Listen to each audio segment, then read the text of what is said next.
right, here we go. We're recording. We're live on recording. Yep.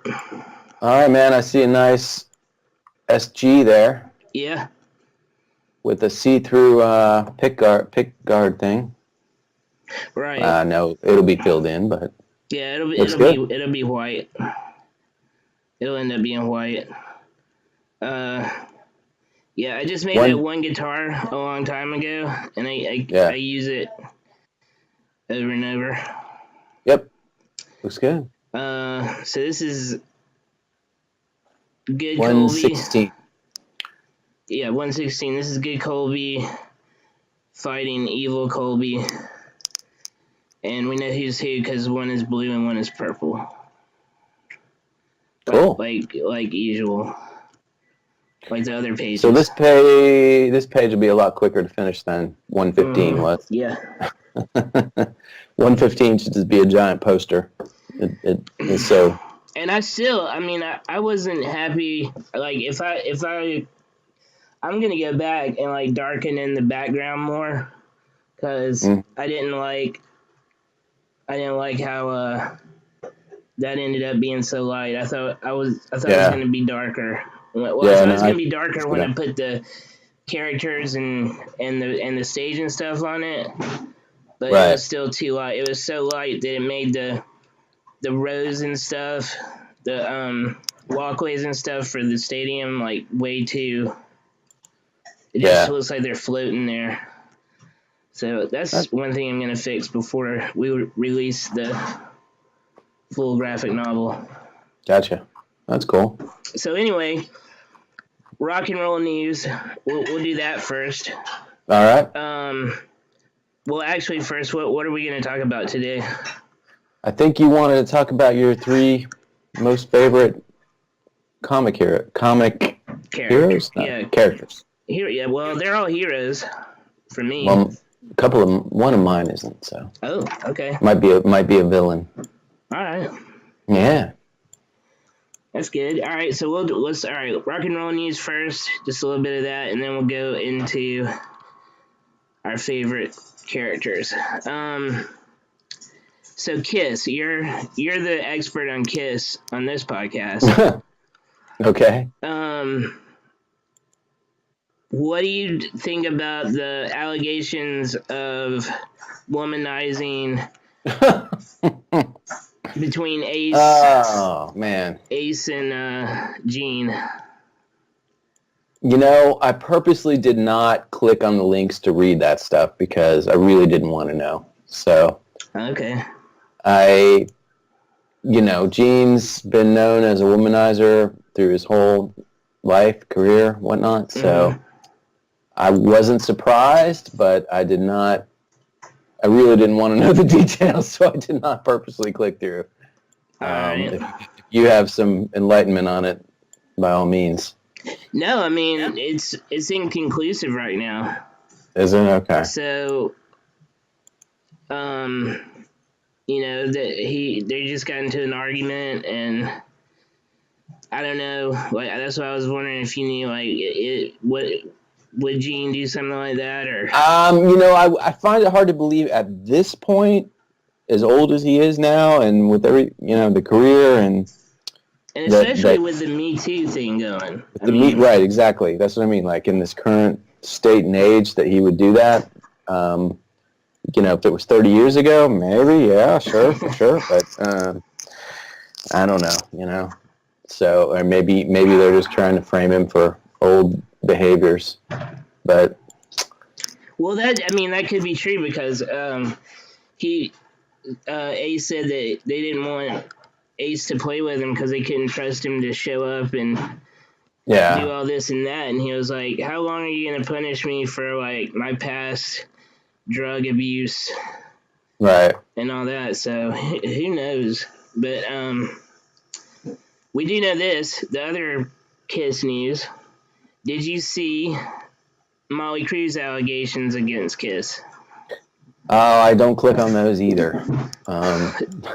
Did you see the headline, though? At least the headline? Something about Nikki Sixx still doesn't like Kiss or something. That's all I saw. Nikki Sixx. Well, no, Nikki Sixx says he must like Kiss a little bit. I mean, we saw them together in 2011. Right. Or he did at that time anyway. But right. So he's saying that. Oh, something about stealing a song or something like that? No, he said they're stealing a set piece. Oh, geez. And what it is he said Nikki Sixx said Motley Crue developed these giant arm stage things with lights on them, and they would go from the back of the stage or the wings to out over the audience. Mm-hmm. And that was Motley Crue's. They took a lot of time and money to develop that for their final tour ever, which I doubt. Nobody ever does their final tour ever. But right, unless they're dead. Yeah, but he was saying that Kiss just outright stole that, so I looked at the videos, and I mean it's pretty cut and dry. I mean it's the same thing. Well, I mean, okay, so big deal. Yeah, that's what I said. I said, well, I mean, lots of people. That's the way it goes. Yeah, people do that kind of stuff. I'm sure Motley Crue's been known to. Yeah, I'm sure they stole a couple things here and there. Yeah, borrow a few things. So, and I know I've always seen like when we saw him back in 2011, Paul, like he was on a harness and flew out over the crowd. So they've always been like flying out over the crowd, I think. Yeah. So that's some rock and roll. All right. What do you call it? Rock and roll update? I don't know. Controversies. Controversies. Yeah. I love it. Mine only involve finishing the RPM 2019 songwriting. So good. I finished with 11 songs, and they were recorded not so well. They recorded pretty good, but performed good, I don't know. So we'll see. I was going to play one when we get to that point, but we'll see. All right. Yeah. And then other than that, I don't really have any other. I'm reading, I read the New Order book, and now I'm reading the Joy Division book, so those are enlightening to me. That's not rock and roll. What's that? It's not rock and roll? No. It kind of is, though. Well, it's punk rock and roll. Is it? Joy Division. Joy Division. Yeah. Okay. So, I actually had no idea how influenced my early bands were by those bands, because the people the guys that I played with that were older than me were very much influenced by Joy Division and New Order. So it kind of rolled over into us, not indirectly. So I really until this last 6 months when I've been reading these books, and I bought all the CDs of New Order, and now I'm buying the Joy Division ones, and I was like, man, we really had drum tracks and bass going that was very, very similar, because the guys that we were playing with that were older were influenced by those guys. So it was like an indirect inspiration. Yeah. So okay. Pretty interesting. So I may play some of that to prove that later, but I think it's cool. So yeah, varying influences for Atomsplit over the years. Joy Division. Yeah. New Order. Right. Billy Joel. Yeah. The Cure. Yes. And Kiss. Yeah. Right. Some directly, some indirectly. So I think that's awesome. That's a wide range. Yeah.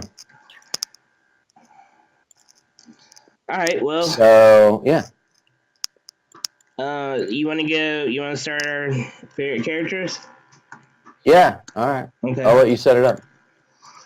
All right. My third favorite character is... Well, overall, what is the... what's the top? You want me to just name them all first? No, like, so what we're talking about here is your top three... Top 3 favorite comic book characters. Comic book characters, okay. Yeah. All right. Other than Atomsplit. Right. All right, go for it. All right, from 3 to 1. My third one is the Silver Surfer, and I just think it's like a really cool idea of a guy who, he saved his planet from being destroyed, and then he went and helped Galactus destroy a whole bunch of other planets until he couldn't handle it anymore, and he couldn't handle all the killing, and so he like freed himself, and now he travels through outer space on a surfboard, righting wrongs. I mean, that's so... I am going to 100% agree with you on my third pick as well. I think exactly that. Silver Surfer? Yeah. Yeah, I mean, he just... It's so 60s, but it's so like crazy that it's still evergreen. Yeah. Because you know, like the 60s that's when like surfing got big, and then 10 years later skateboarding and stuff. Right. And you know, it's just like what surfboard in space for real, but it's crazy, but it works. Yeah. All right. So what do you have anything to add about the Silver Surfer? Well, let's see. Silver Surfer has always had a special place in my heart. I mean, so yeah, I put him in my top 3, probably number 3, maybe number 2, probably number 3. And I mean, like, I'm going like by the action figures and the graphic novels and the stuff that I bought through the years. Like, I had the Silver Surfer graphic novel that him and Stan Lee and Jack Kirby did way back, you know, that one standalone, and then I've had the toys of Silver Surfer and all that. Like, definitely majorly attracted to him. So that's one another thing I like about the Silver Surfer is it was one of a very rare few American comics that a European cartoonist got to illustrate, and it was one of my favorite European cartoonists, Mobius. He got together with Stanley, and they I forgot, did they retell the origin story, or? Man, I'm not sure. I hadn't read it in forever, so. Yeah. I can't remember. No, I mean, I had the Stan Lee, I think it was when Stan Lee and Jack kind of got back together and did this Silver Surfer graphic novel, like when those were new back in the late 80s. Yeah. And it was like at the bookstore, at the Walden Books at the mall or something. So I can remember buying it and going, wow, this is really cool. So, all right. Well, you got your number 3 and my number 3. So I'll go back. My number 2 is Green Lantern. Yeah, okay. And not just, I mean, I'm surprised you're crossing company lines. Yeah, well, I mean, I have even more like favorite characters. These are just my top 3, and they're not all Marvel, but most of them are Marvel. But yeah, I like the Green Lantern because there's like a whole army of Green Lanterns, and they're all different kinds of aliens. It's kind of like Silver Surfer, where they like go around space, righting wrongs, and they're different kinds of aliens, and each one has their own like sector of space. And I like one of my favorites is a little chipmunk. Green Lantern. Mm-hmm. And I like how whatever they can think of, that's what the lantern. That's what the ring. So they have the ring. I mean, I'm sure everybody knows that the ring is the source of their power. Right. And whatever they can think of, the ring makes physically. Yeah. And where does the lantern come in?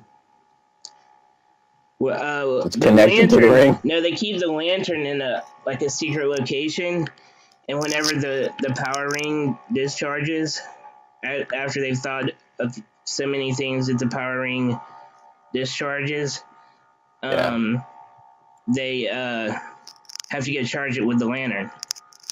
Ah, all right. And their power is green, and then the power that they're powerless. I mean, the color that they're powerless against is yellow.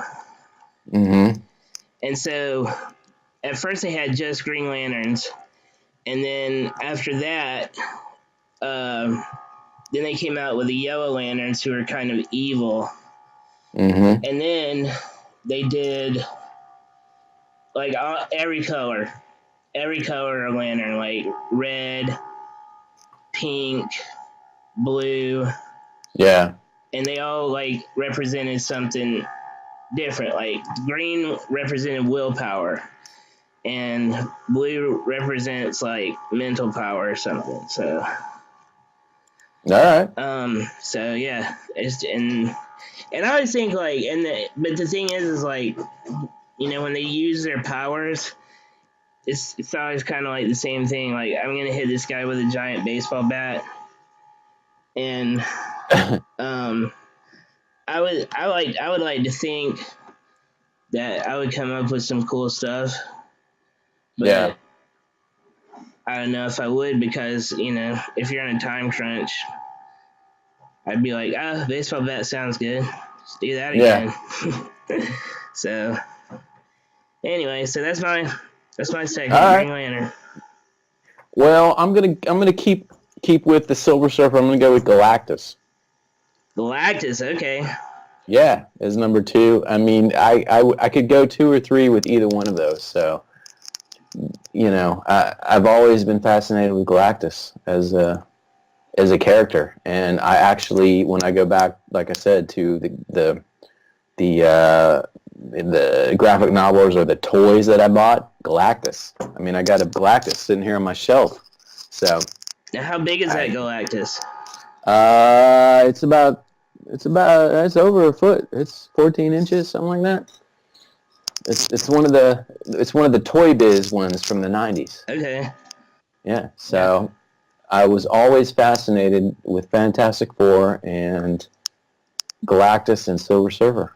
So. Right, because that's where Silver Surfer originated, was in the Fantastic Four. Right. So I would go if I would go to the comic store, any issue that had Galactus in it, and it was new, I'd get it. Yeah, snatch it up. Now, what makes Galactus a bad guy, seemingly? Because he wants to just suck all the energy out of planets, I guess. Yeah, eat planets. Right. So, like, when I was a kid and I was kind of drawing my own comics when I was a little kid, I would always mimic Galactus, draw Galactus, and then I'd draw my Super Rabbits, which was my characters, or kind of, I would copy the covers of John Burns, whatever his name is, Fantastic Fours, and recreate my rabbits, tackling Galactus. So, pretty funny. So, I'm going with him. All right. And I wish that, I hope that in the new Marvel acquisition of Fox, that they can actually do a good rendition of Galactus in some movies. That would make me very happy. They will. They'll, they will. So, like, we saw Silver Surfer in, the later Fox movies, and that was pretty cool. But, like, Galactus was just a big storm cloud. So, yeah. Hopefully, it'll be done correct. He'll be done correctly. So, yeah. 2 and 3, they could alternate. All right. Let's see. All right. So my number one is Captain America. All right. And yeah. I think I've always liked Captain America because when I was a little kid, before I could read, my parents got me like these records. Yeah. And you would play the record, and it would be like what they were talking about it came with a little comic too. Yeah. And you whatever they talked about in the record would go on in the comic, so you could follow along, right? Right. And I had a Captain America one with the Falcon and Captain America. Yeah, I think I had it too. And I forgot who they were fighting, but I listened to that over and over. And then I just stuck with Captain America, liking him the most, since I think he's the first superhero I got started with. And then later on, I liked how most people, it didn't matter. I don't think it mattered whether he was writing the story, whether they were Right. Democrat or Republican or Libertarian.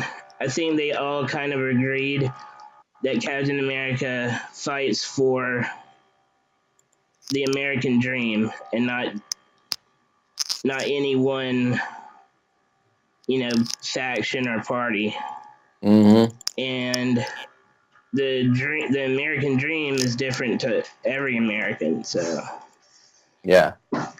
So I think that's the cool thing. Like Yeah. Yeah. So yeah, that's why I like Captain America. Well, man, I could go there. I could completely agree. He was one of the earliest, most interesting, coolest characters that I, came across. So, most definitely. I was going to go with Reed Richards. I was going to go 3 in the Fantastic Four. I was going to go with, I've always loved Mr. Fantastic. Yeah, that's as my number one for some reason. I mean, he's not like the clear-cut hero, but I've always been fascinated with Reed Richards, and I have a painting by the Hildebrandt brothers of one of the first ones I ever bought was Reed Richards, Mr. Fantastic. So, and what's he doing? He's like, it's in a space scene, and he's stretching out his arm, and it's not really even. I don't even like him so much because of the stretching ability. I mean, that's just secondary. It was because of his ability to pretty much solve any problem and conquer any challenge that arose. I think. Except for turning Ben Grimm back to human form. Well, you got your tragic flaw in every story, but yeah. And then, he got the hot blonde, so, yeah. None of the other characters did. So, my top 3 are all, I made the decision to make them all Fantastic Four characters, so. Fantastic Four related, yeah. I like, that power, the stretchy power. Yeah. It's also shared with Plastic Man and the Elongated Man. That's almost kind of like a Green Lantern power, where you can do anything you want with it, within reason. I think you can make a big fist, or you can make a giant rubber, whatever. Yeah, man. So I was really excited when those Fantastic Four movies came out, and then it was, they were mild letdowns. And they were a bummer. And then I never saw that last one because it got like one half-star review, and then this previous week I had insomnia, and it was on like at 3 a.m. on the TV, and I watched it, like that horrible one. So and I was, I was like, okay, this is all right for 3 a.m. Can't sleep, but, but so hopefully Marvel will do them right. They'll do them right. Yeah. I'm sure they will. So there we have it. Surprisingly. And then if I had to go with another one, I'd go with Zippy the Pinhead. So Zippy the Pinhead. Who? I don't know. I don't think I know that one. You don't know Zippy the Pinhead? Mm-mm. I had a T-shirt of him, and he's an American comic strip created by Bill Griffin. Are we having fun yet? I can't believe you don't. You know that Carrot Top. I might know. Like I just. Yeah, I don't know what. I have a couple collections by him, and it's just a crazy commentary kind of social comic back in the 70s. Nobody's Fool, The Life and Times of Schlitzie and Zippy the Pinhead. Coming out soon. And I was always attracted to Zippy the Pinhead. It's like a clown with his shaved head, and he's got a little ribbon on top of his head. And is that a newspaper thing? No, man, I don't think it was in a newspaper. I think it was it might have been in San Francisco, but it was way too out there. But I used to wear the T-shirts back in the early days of whatever band I was in, of Zippy the Pinhead. So, yeah. So do you have an alternative character you would put in your top 3.5? Yeah, I was thinking I could... well, we already talked about Spider-Ham. I always like the Marvel Barnyard guys. I like Hellboy a lot. Yeah. I got a lot of Hellboys. I have to say Batman. I mean, everybody likes Batman, but Batman was a tough call. I mean, I definitely one of my all times. But do I buy Batman figures, and do I buy Batman graphic novels? Well, yeah, I did buy The Killing Joke and whatever the Frank ones were back in the day. But yeah, you know. Yeah. So that's. Yeah, there's always... I would say Batman goes in by default in the transparent top 3. Yeah, that's pretty true. I mean, I don't know who doesn't like Batman. Yeah. I mean, I know people, including myself, that don't really like Superman, but Batman, I think, is universally liked. Right. So, yeah, there's a I also like this one character called the Heckler, and his power would be like making fun of you until you just gave up, and then he would take you to jail. That sounds good. Yeah, he was like a joke character from the guy who made up Lobo, I think. All right. I know he drew a lot of Lobo, but I don't know if he made it up. I think he made up Lobo. Yeah, so. All right. Let's get to the tune. All right. Since we've covered our top 3.7 comic characters. As you know, February was RPM month, where you try to write 10 songs and record them. And I've tried it, so. But do you turn it in somewhere? You're supposed to mail it in. I don't know. These guys are in the Northeast somewhere, and they have a bookstore or a record store or something. But I quit doing that a few years ago because they just get in a pile somewhere, and who cares? Right. So I just do it for myself. Okay. And I came through, kind of. Yeah. So. Not performed well because it's hard to really do a stellar performance and recording in a month of one song that, usually it takes months to perfect, as like you would drawing a character or something like that. Yeah, this is like the 24-hour comic. Exactly. Where or if you write a novel in a month or something. Yeah. It's not going to be the best, but it's at least you can say you did it. It's like an Iron Man. You did it, right? So what I do is I start at the beginning of February, and I use my voice memos on my iPhone. I just come up with a bunch of stuff, and then 5 or 7 days later, I start revising and listening back, and then I do it again, and I try to get some lyrics, and then about 2 to 3 weeks in, I get in front of my little studio here, and I put a mic on my Marshall, and I put a recording mic, and then I put a live mic in my little amp so I can hear myself sing, and then I just start to try to get them on recorded. So it's essentially 2 mics. It's 3 mics. It's a mic on the guitar amp, it's a mic directly of the vocal live into the system, and then it's a live mic in the room so I can hear myself sing and hopefully get on key, which is tough. So, anyways, it's kind of like, just exposing yourself. On this night. Did you hear that? Can you hear that? Yeah. All right. So this is called Up the Ante, and this is one of the ones that came out. 11 songs. This one's long though, so you got. It's 4 minutes. You can draw for 4 minutes while we play this. Okay. All right. So this is from RPM 2019. And this was probably written and recorded within this one particularly within 2 weeks. And scat vocals, not perfect, off key, flubs, guitar. But here we go. All right, you ready? Yep.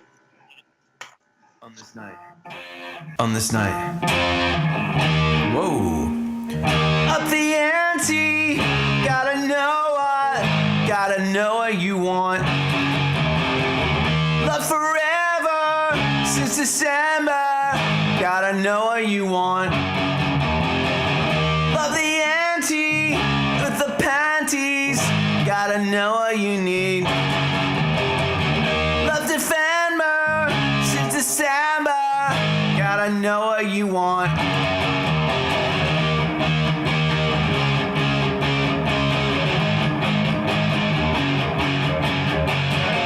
Love forever since December.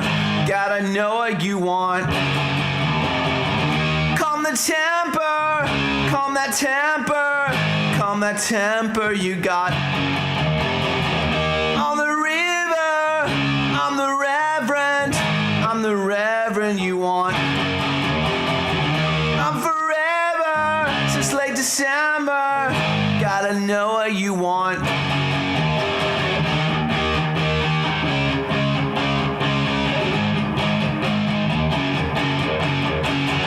You look upset, you look divine, you look like you could lose your mind. You look upset, you look real fine, you look like you already lost your mind. You've already lost your mind. You've already lost your mind. You've already lost your mind. You've already lost your mind. You've already lost your mind.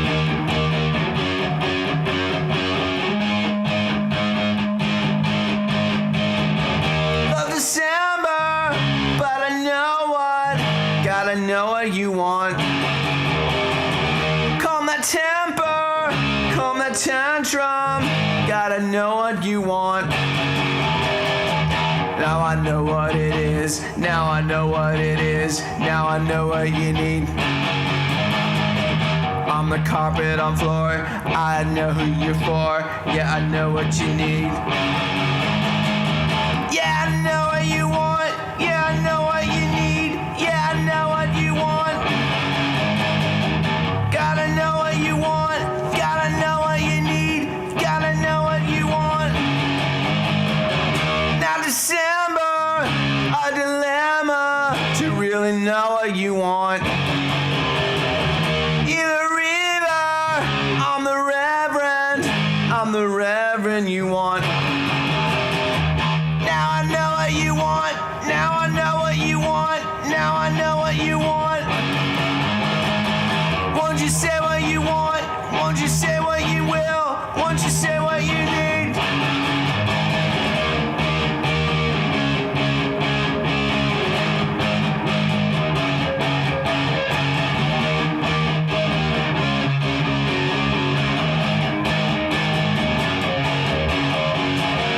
There's a few great moments There's a few great moments in this riff. There's a few great moments. Oh my God, look at this. Oh my God, look at this. Oh my God, look at this. There's a few great moments in this riff. There's a few great moments in this riff. There's a few great moments. Oh my God, look at this, look at this. Look at this, look at this. There's a few great moments in this riff. There's a few great moments in this riff. Oh my God, look at him. Oh my God, look at him. Oh my God, look at him. Oh my God, look at him. Oh my God, look at him.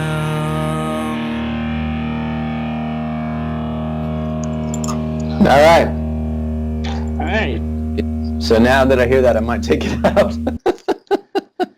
It seems like the subject changed towards the end there. Yes. Well, that's what happens. I think in half these songs, you're exactly right, man. You really got it. The subject changed about 3/4 of the way through. Yeah. And what I like about this is that every year when I do this, like it's kind of like a reflection of my life at that particular point. So it's like a public journal, you know. So is what's going on. So is it you that has to know what they want, or is it somebody you know that has to know what they want? I'm not sure. I have to revise it, and you know. Are there any of those songs that are going to be future Atomsplit songs? Well, yeah, I think probably half of them are potential candidates. Yeah. And then half of them could be solo songs. So yeah. But you know, like when you make a drawing, you revise it and you recolor it, or you edit it. So this is that was the unedited, probably second or third try of that. So just putting it out there. So if you can imagine that with drums and bass and finished lyrics and all that, it might be pretty good. And a solo? It's a solo. All right, man. I think that'd be good. Cool. Well, I want you to play another one. Well, I would, but we're running out of time. No, not today. I mean, I'm just saying. Next time I'll play slower. Like half of them are fast and punky like that, and then half of them are slow and introspective and feely. So next time next week I'll play a slower feely number. All right.